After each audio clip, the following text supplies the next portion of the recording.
have heard other people say this, and I don't know, maybe you have, maybe you haven't, and maybe it's something you've already come to as a conclusion on your own without having heard anybody else say it. But look, there's a reality that we all need to face. Freedom is dangerous. Freedom is dangerous. If you are free, then you're just as free to die as you are to live. If you are free, you're as free to shoot yourself in the foot or the head as you are to never handle a weapon. Freedom is dangerous. It is the basis of the American experiment, in my opinion, that we are free, that we have liberty. And so what I sort of wanted to talk about today is a subject of bodily autonomy, and part of the reason I want to talk about that's born out of this idea of freedom. The very most basic freedom you have is freedom of your own body. Freedom to put your body where you want it to be, freedom to not put your body where you want it to be, not step out in front of traffic, step out in front of traffic if that's what you really want to do, step off the edge of a building or whatever. Not that I agree with that, not that I think you ought to do it, but you have, as it were, as much as you're able to do it, the freedom to do so. So we're going to talk today on bodily autonomy on the Daily Summation from Kurt's Religion and Politics. I'm your host. I'm Kurt. Today is Monday, the 13th of December of 2021, that beginning of the work week for lots of folks. Welcome to everybody who's here on Rumble, on the podcast, on YouTube. Thank you for coming along today. Remember that Rumble is my preferred platform. And again, the subject for today is going to be bodily autonomy, and I'm going to take a minute to go through my notes to give you some idea exactly what I'm talking about. And I want to point out that this is particularly with regard to two things. One, COVID and how you deal with it, and two, abortions. The two are sort of interestingly related, and I think we need to discuss things in those terms. So I'm going to go ahead with my notes here real quick so you get the idea where I am. If you ask me whether it's reasonable to insert anything into the body of another without consent, excepting things like defending oneself and that thing being some sort of defensive thing, my answer must be that's unreasonable. By the way, we're talking bullets, knives, and things of that sort. And I don't even think, being honest, here's what I say about that. In fact, being honest, I don't like and don't personally support even the defense argument. Right, for you to put a bullet into somebody because you're defending yourself. I get that that's a thing for some people. It's not something that I tend to typically support. Granted, I'm not in positions to worry about it most of the time. So when I hear people being told you will get vaccinated for anything, my answer is no such mandate is reasonable. It should go without saying medical procedures that invade on the body, in fact any kind of medical procedure really, of an unwilling participant or their guardian in some instances invade on the body of the guardian being unwilling is what I'm trying to say here, right? Fall outside my beliefs. Whether they will help the person in question or not, it doesn't matter. That's not the point. They either accept it or they don't. I can't even make the argument that a pregnant woman should have procedures performed on her against her will.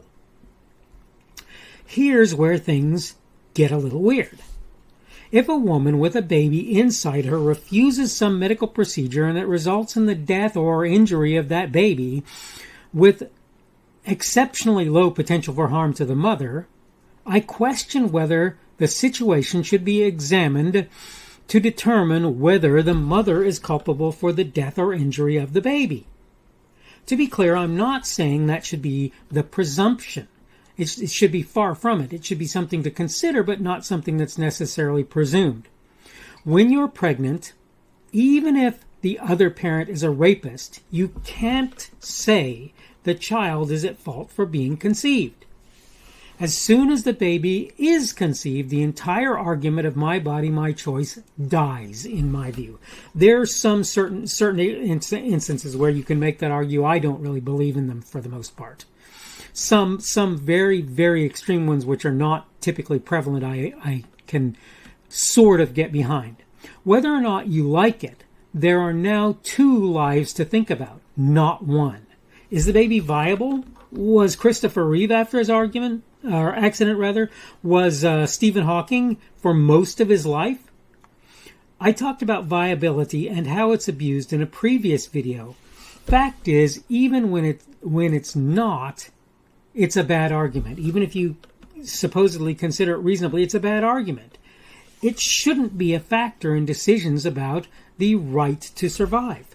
The fact is, most everybody at least strongly desires the aid of others to survive. And most people, if they didn't have those others, the chances are pretty darn good they die at age 20 or above.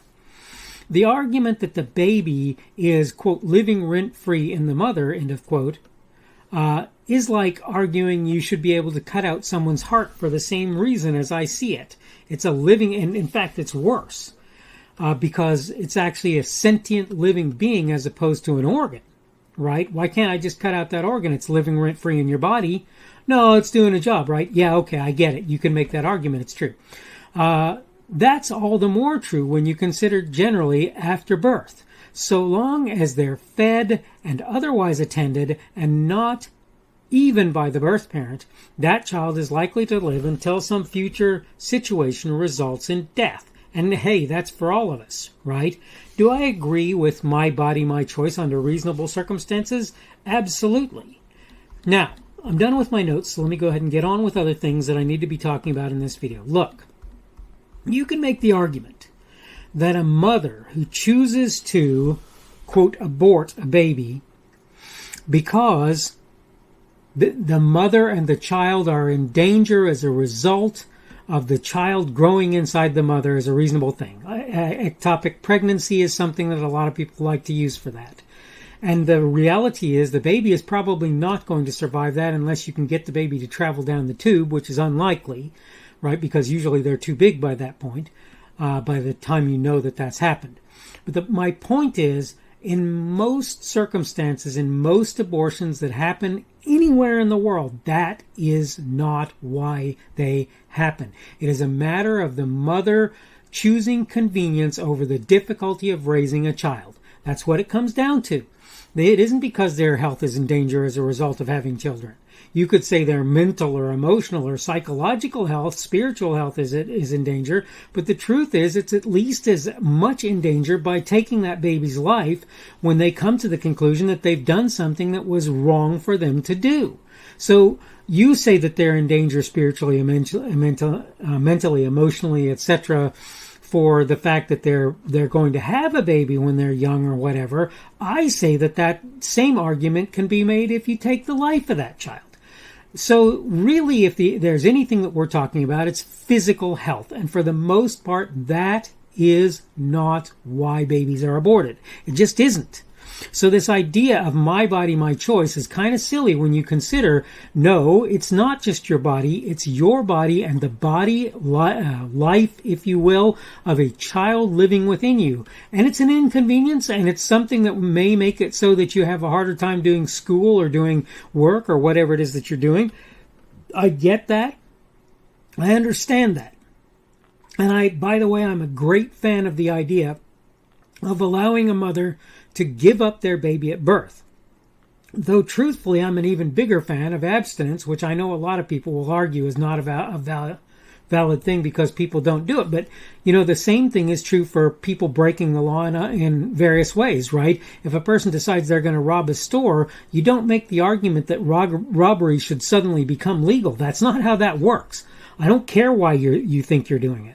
I'm not a fan of not feeding people in need. I'm not a fan of not trying to make it so that people have basic needs met, very, very basic needs met in their lives. I'm not a fan of that, and I think that we should try and make it so that that happens.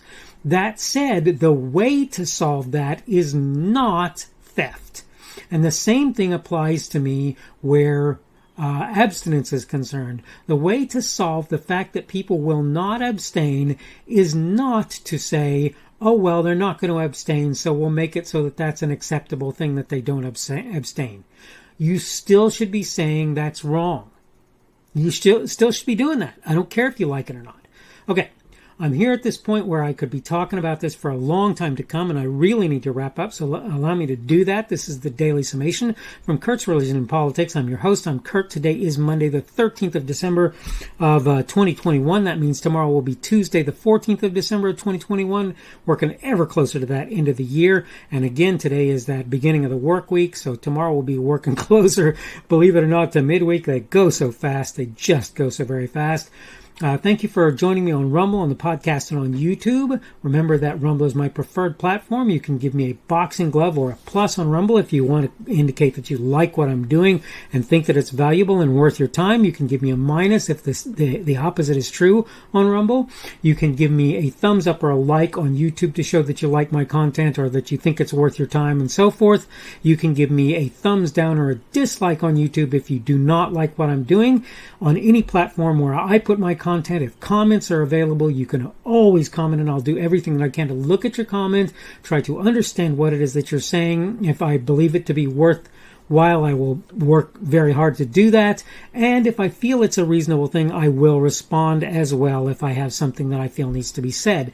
Subject for today has been bodily autonomy, and tomorrow we're going to talk about government and marriage. And I think that this is one that I disagree substantially with a lot of people, particularly among the Christian community, which I find to be rather amazing. But yes, tomorrow we're going to talk about the idea of government and marriage.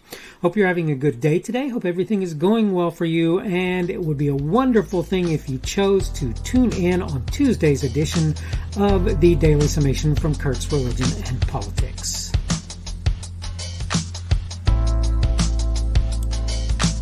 The speaker on this edition of the Daily Summation is Kurt Schubert. This video was recorded on Monday, the 13th of December of 2021. The Daily Summation is created for Kurt's Religion and Politics.